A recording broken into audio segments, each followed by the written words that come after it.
That's why, you know, I'm tempted. Right. Because like every temptation fits the personality of the person being tempted. So, you know, you tempted based on your personality. Right. So Satan knows each one of us. Right. And he knows what he has to do, you know, to come at you. Right. So that's why the scripture said, know thyself. So if I don't have no personality. So let's go back to Luke, the 4th chapter. And we at the 13th verse now. That's pretty ridiculous. Luke 4:13. It says, and when the devil had ended all the temptation, he departed from him for a season. So this was the ending of the temptation of Yahushua in the wilderness by the devil. So it says he left for a season, meaning for a time, meaning that there was going to be another time when Yahushua was going to have to fall or succumb to some temptation from the devil, right? But now when you read this, it says he left. Now after the devil left, what happened? Let's go to Matthew, the 4th chapter. Matthew, the 4th chapter, and the 12th verse. 11th verse. 11th verse. Come.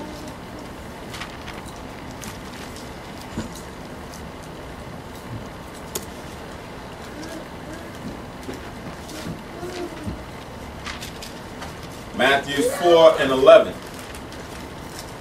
Right? Everybody got it? Gone. Yep. So it says, and then the devil leaveth him, and behold, angels came and ministered unto him. Right? So it's the same story that we're reading about in Luke, the temptation in the wilderness, but now we see it in Matthew that after the devil left, what happened? The Most High didn't forget Yahushua. We just read about this in Psalms, the 91st chapter, that he would send his angels to us, right? So why we see here that, boom, soon as the devil left, what happened? The angels came and ministered unto Yahushua, strengthening him to continue on with his task. Right. And that's why when you look at how Yahushua got tempted, he was taken up to a mountain and shown all the kingdom of the world. Right? And they said, this, if you bow down to me, then all this shall be yours. They show you the desire, the righteous desire that Yahushua had already have, that the Most High gives to him, that he will inherit the earth. Right. So he will be the King of Kings. So right that and then Satan said, here you go, I'll give it to you right now. Because you know you're gonna be the king anyway. So that already in Yahushua's head, but this is not my time. Right. Right? This is not my time to be the king. And I have to wait for my time. Or under his authority. Right. And I'm not under your authority. Yes, I'm gonna be the king, but it is not my time and I'm not under your authority. Right. So I gotta wait for my time. So he knows the desire that Yahushua had. So he tests Yahushua based on what he knows that he's gonna be about. Right. So that's why each one and every one of us is whatever you like, whatever your desire is. You know, that's how the most Satan gonna come at you. If you like this, if you like that, that's how the Satan gonna come after you.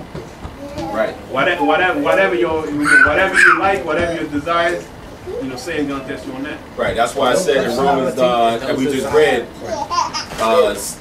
7 and 8 that it wrought in me all manner of concupiscence, which is your desire. So Satan used the law to deal with you based on your own desire, to tempt you. You know, if it's food that you so desire, he's going to come and try to tempt you with various foods. If your vice is shrimp, right? When you was in the world, you used to love shrimp scampi or whatever it is. But now here it is that Satan now, when you're in the truth, he's going to come and try to tempt you on that desire. You have a fight to try to wean yourself off of this scampi, or wean yourself off of smoking cigarettes, or wean yourself off of being a whoremonger, or whatever the case may be. Satan is going to use that lust or that desire in you to use the law to tempt you to continue to fall under him, so to speak. And that's how it works, right? But now that's from Satan's side. The Most High is allowing Satan to do that, but it's not the Most High's will to have Satan win. He wants you to overcome Satan through Yahushua. That's why Yahushua has been here from the beginning, right? He was the first thing created. He's been there from the beginning, and all throughout the existence, Yahushua had some form or shape there or presence. Now it was just that the Most High had to have him come physically down after all our generations of fallen to Satan, now we had to have a physical representation come on the earth. The word was made flesh, and now we can say, okay, this is how I'm supposed to do it. He came just like me, born of a man and a woman, doing the same things, crying and working. He was a carpenter, got a job and everything, got his own crib, he got brothers and sisters. He's just like me. Okay, let me watch him, watch his movements, and see how I can do the same thing in the flesh, right? So that's what this was. That's how the Most High is allowing us to now reach that level through Yahushua. That's why it was important for him to come, to give us an example, to give us something to latch on to. So now, when we just read in Matthew 4:11, we see that the Most High sent the angels to Yahushua to minister unto him. So when we speak about having power, this is the power and the love that the Most High has given us to be able to have that connection with him. That angels will come and minister unto us to strengthen us when we're at our weakest, if we do the will of the Most High. So remember, we just read in Luke, the 4th chapter, I believe it was the 13th verse, where he says that Satan left for a season. Right? There was another time where Yahushua felt weak and he had to get those angels to come and help him out again. Right? One of the most important times when he was on the cross. When Yahushua was on the cross. What did Yahushua say to the Most High, or ask the Most High to do when he was on the cross? Forgive them for what they know not what they do. No. Into your hands I commend my spirit. When he was thirst. No, let me get it real quick. Luke, this 22nd chapter. I probably didn't word it the right way. Because this is when Yahushua was weak, he needed assistance. Right? He needed spiritual assistance. He wanted something to be done from the Most High so that he wouldn't have to go through it. So this is Luke, the 22nd chapter, and the 41st verse. Salah, not on the cross. This is when he was in the garden. Gethsemane. That was my bad. That's why I pass this cup away. Exactly. Okay. See, that was my bad. That was my bad. I shouldn't have said the cross. I should have said the garden, when he was in the garden. Survey said. Right. So this is Luke 22 and 41. Oh, I think I just remembered since you mentioned it. But since we can I guess though? Okay. Is it where he says the spirit is willing but the flesh is weak? No. Oh. He had it. Oh, okay, sorry.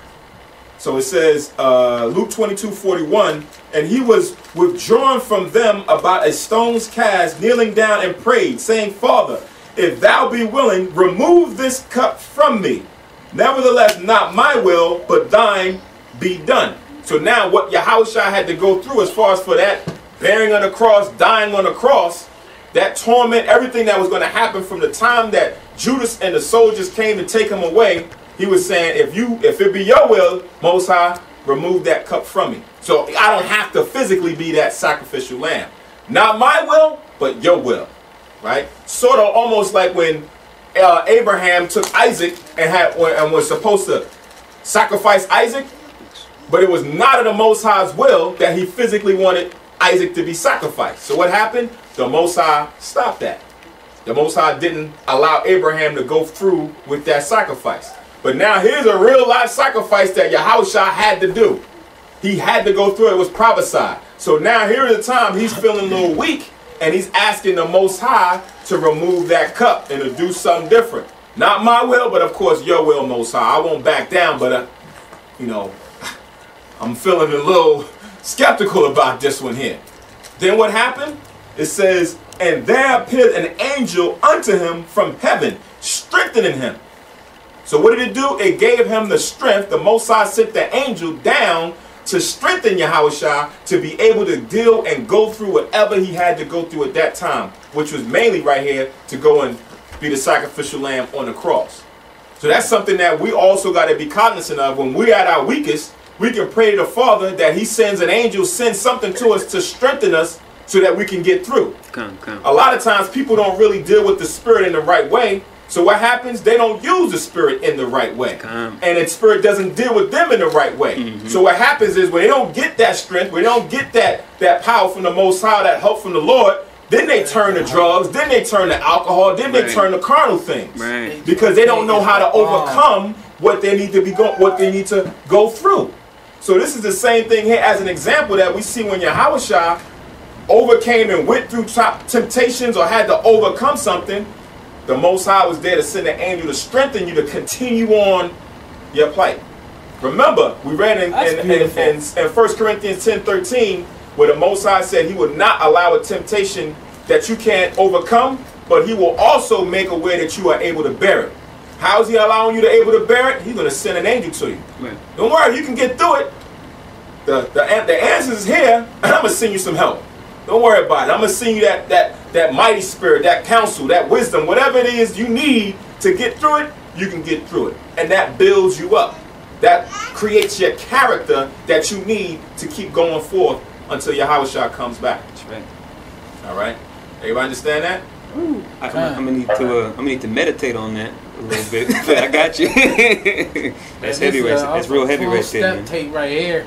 And you know what? It is like a 12 step. It is a 12 step because when people come into the truth, it's not to say that the first time you walk through the doors or the first time you crack open the Bible and you get that first spirit of understanding, you're like, oh wow, yo, that's heavy.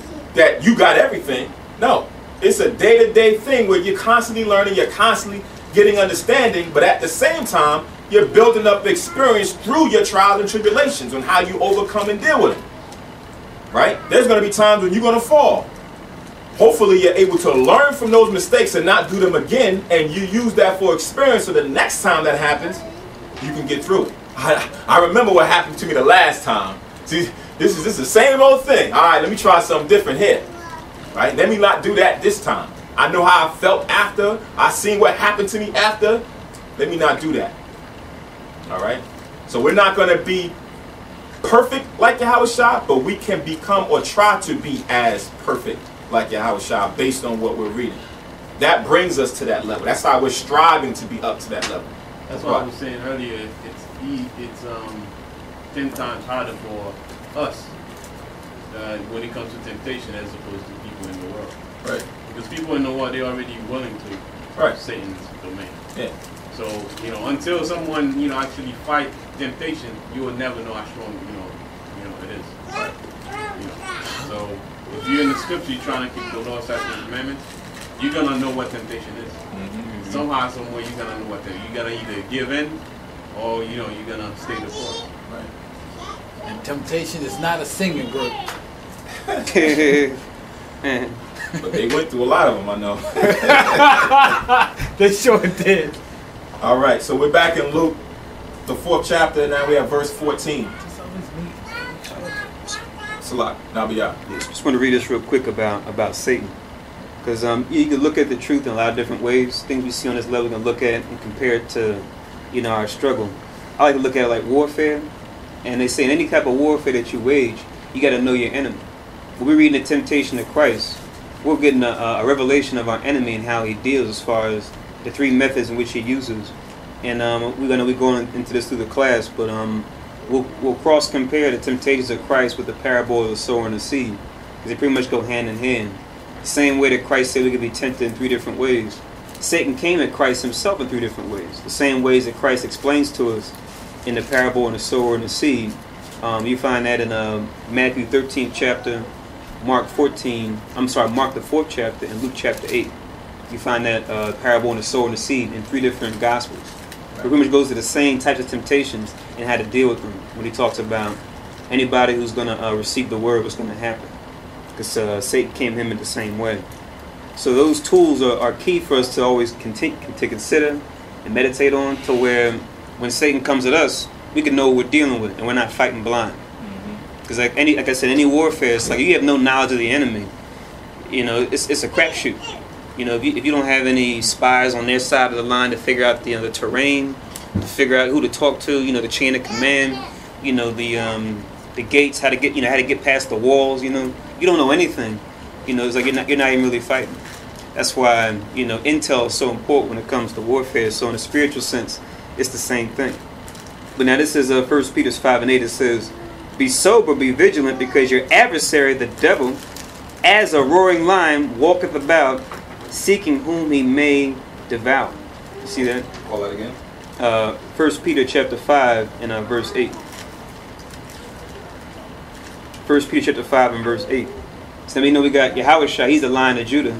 But now you got Satan, he's a lion too. but but a lion for a different purpose. You know, he's that predator.